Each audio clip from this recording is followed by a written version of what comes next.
Hey everybody, it's Professor Snart. Just a quick check-in, quick hello in our last week and unit here before spring break. So I'll kind of recap the dramatic writing, which is where we're at, and then look a little bit ahead into our due dates as we transition out of dramatic writing, or screenwriting for lack of a better term. Scene writing maybe is a better one. And we transition into our poetry unit. Okay, so again, we've looked at this writing a scene, thinking largely in terms of dialogue and how challenging it can be to capture dialogue that sounds natural and not stiff and artificial, but isn't so accurate to how we actually speak that it looks kind of like gibberish on the page. You also might have discovered how challenging it can be to advance a story largely through dialogue with kind of minimal direction, which is really what we saw in Unit 8. If you took a quick look at the script, the ebook that I embedded, again, it's mostly people talking. There's very little in the way of long pieces of explanation for like what a scene looks like and et cetera, et cetera. And again, there's a lot of sort of like professional reasons for that, largely because the writer of a script or screenplay is literally just the writer of that dialogue. There's all kinds of other people involved in the making of a TV episode or series, a movie, even low budget kind of things. The jobs might overlap in as much as it's the same person doing some of the things, but the requirements of that job are very different. So we have the writer is different from a cinematographer, is different from a director, let's say, is different from someone who's doing costuming or stuff for a set, like location scouting. So it's really, again, professionally not really incumbent on and sort of frowned upon, actually, if the writer all of a sudden gets involved and starts telling people like a director or cinematographer what things should look like. If you've ever run into the term auteur before, sort of fancy French word, like a Francis Ford Coppola, for example, he's an auteur in as much as he is often all of those things bundled together, right? He's sort of like the lead creative mind in a particular work, a film. So he's both the writer, but also the director. He's calling the shots, like literally. So he has a hand kind of in all of that. But generally speaking, scripts are, the job of the writer is just to produce that dialogue, which is what we discovered here in Unit 8. Now Unit 9 is pretty fun. We get the opportunity. It can be a little challenging depending on how willing your friends are, but to actually try to film the scene that we've created. And again, I'm really inviting people to get creative. So we don't have to force people to be on camera. We have the added challenge of our actors, quote unquote, probably not going to be able to memorize lines, although certainly you'd be amazed at the difference that makes. But also we don't just want to sit there reading lines from a page at each other. So there's lots of creative ways, I think, to go around this or about this, so you get around that problem of having to memorize. So we want the words, right, being spoken, but what's on screen doesn't just have to be two people sitting in two chairs talking at each other. If that's the way that you go, again, try to make it as natural as possible, or as, this is going to sound contradictory, but as acted as possible, and not just folks who slumped in a chair and are going to read some lines at each other. So it's pretty fun. We're going to use YouTube just to facilitate the technical part of this. Again, you can do these settings to sort of protect your work and the people who are on screen there. Certainly the comment thing I think is good to just turn off as a matter of course. I'm interested, I might have mentioned this in an earlier video, if setting the unlisted here makes it problematic to embed video material into your like portfolio page. So we'll just discover that if that happens to be a problem. So either way though, you're working in YouTube here, posting the URL to the discussion board, the part 2 of our making a scene. And then as usual, we have our responding to 4 other posts. I think generally speaking, people are already pretty comfortable doing the reply feature, but again, especially when we're putting folks, especially if it's not the writer of this particular piece, so we have people from outside of our class potentially, we're not going to already all of a sudden become like theater critics. So try to be positive. We still want the post to be substantial, and from the perspective of where we're coming from in our course, especially if the actors or people on screen aren't, right, part of our course, they're just like doing someone a favor. We don't want to harp on acting technique, but we certainly can think about the actual writing of the scene, like the words on the script page, and then how the writer has chosen to kind of bring those to life. Not so much the acting part of it, but the whole staging of the thing, which again, professionally would be done by a whole bunch of different people, but for our purposes, the person in our course who's written the script is now going to be sort of in the position of directing the thing, and maybe indicating how the actor should act.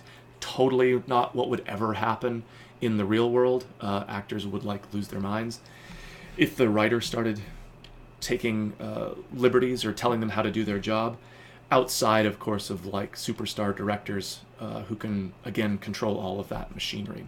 Anyway, hopefully you have fun with this, even though it is a little off the beaten path, maybe because it's off the beaten path.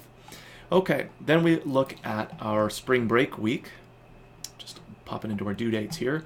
So that kind of takes us through our dramatic writing. We then have spring break, and we come back into poetry. We have a kind of wind-up unit or a revving up unit here, getting us to think about poetry, and then, of course, a workshop.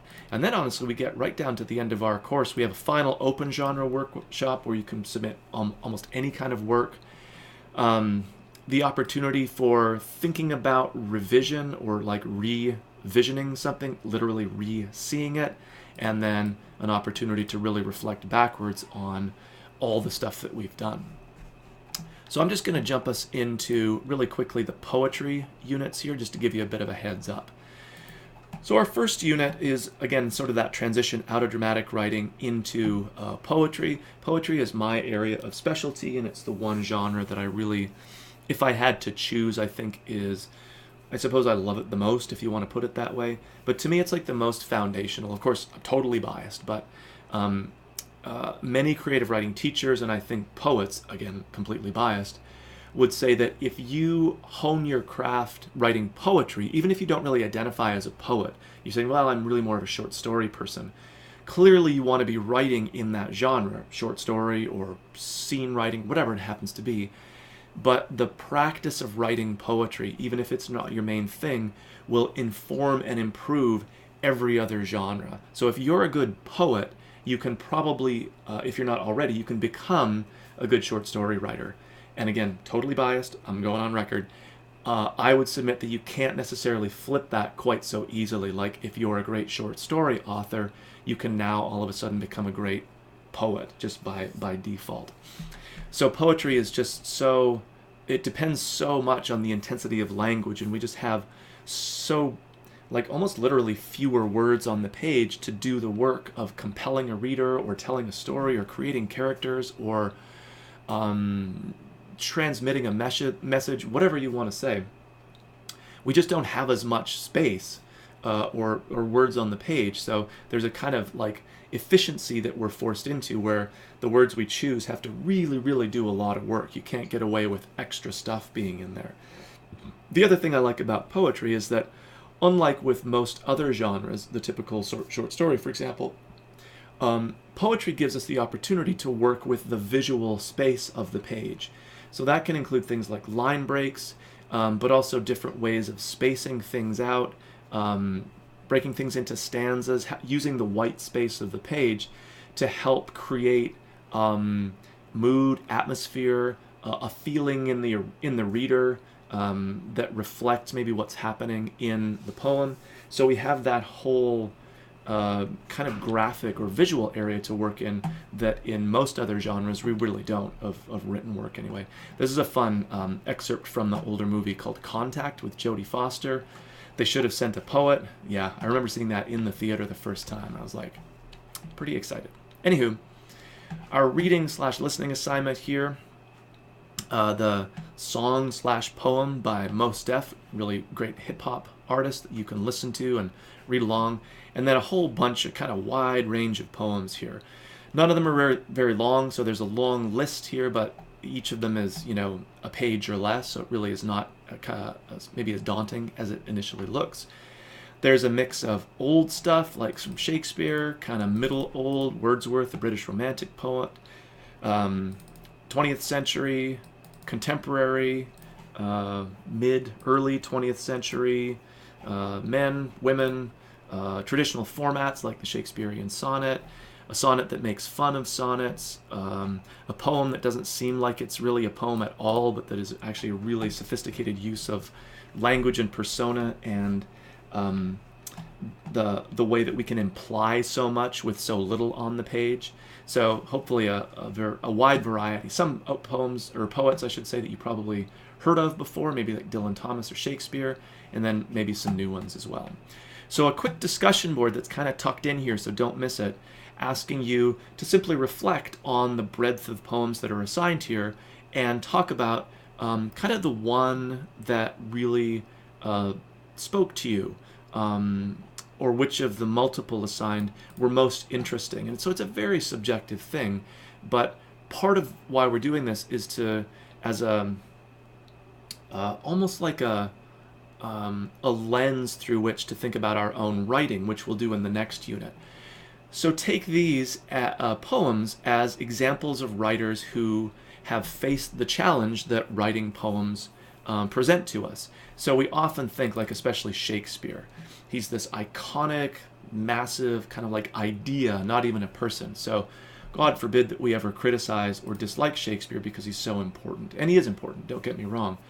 But he, as a writer, or Wordsworth, or Elizabeth Barrett Browning, they sat down, either some of them at a computer, some of them at a typewriter, some with pen and paper or quill and ink, and wrote poems. They had to deal with the same exact problems of, how do I create a character? How do I break the lines? How do I create suspense? How do I tell an interesting story? All of the same things that you as a writer have to think about and deal with. So when you read these, normally we might not just say, like, hey, what's your gut reaction to these? But I think for our purposes, it's really useful to be like, oh, I just love this poem. Even if you can't immediately articulate why, if you're totally compelled by one, that is a great place to start, to then dig a little deeper and think about why. And are there techniques that that poet has used that you can then learn from, and even kind of steal/borrow in your own writing to make your own writing stronger. So we read and we gut react, but always with a view to, like, how can I improve the craft of my own writing, not how can I analyze these poems for their meaning or whatever. Okay, and then we have this poetry Padlet assignment. There's kind of a lot of text here that explains what's going on, so I'm not going to rehash that. But it's designed to be a mobile assignment. You're looking for poetry out there in the world, not just in an English textbook on the shelf, and not something that you just deem to be poetic, like sort of beautiful or whatever. It has to be actual words out there in the world. My premise, which I elaborate here, is that poetry is both really central to our culture, but really marginal. And in a lot of cases, it's hiding in plain sight all over the place. We just have to sharpen our eyes so that we can find it. Like I said, I won't belabor the point because I think it's explicated here, and then you're going to use this link on your mobile device. Just go to the link. There's no account or anything you have to sign up for. Open it in your browser, and then when you're out there in the world in your daily life and you see poetry, post it here. Be sure your name's attached to it just for my grading purposes, and then maybe a little explanation of what we're looking at. All right, so designed to be mobile. You're not sitting at your computer and just Googling a bunch of stuff. All right, so that gets us a little bit ahead in our units. We will then turn around into our poetry workshop. So the assignment is here, pretty straightforward. Some reminders about Google Docs and getting those sharing settings straight so people can access, either by editing or commenting, like the suggesting mode. But we need that. It's a real pain if it's just on view, and then we have to request access, and it slows the process down. The poetry groups are formulated, and you will see that threads have now been created in Unit 11 here, so that, whoops, I was there already. So that once I jump into that discussion board, just find your name, and that's your group. A little bit bigger than before, again, just because poems tend to be a little bit shorter, not the lengthier short stories that we worked with in the past. Okay, so thanks for your attention this morning, or whenever you're listening to this, watching it. If you have any questions about the course or concerns, especially technical things as we get into like the filming of the dramatic thing, by all means, be in touch with me, ideally sooner rather than later.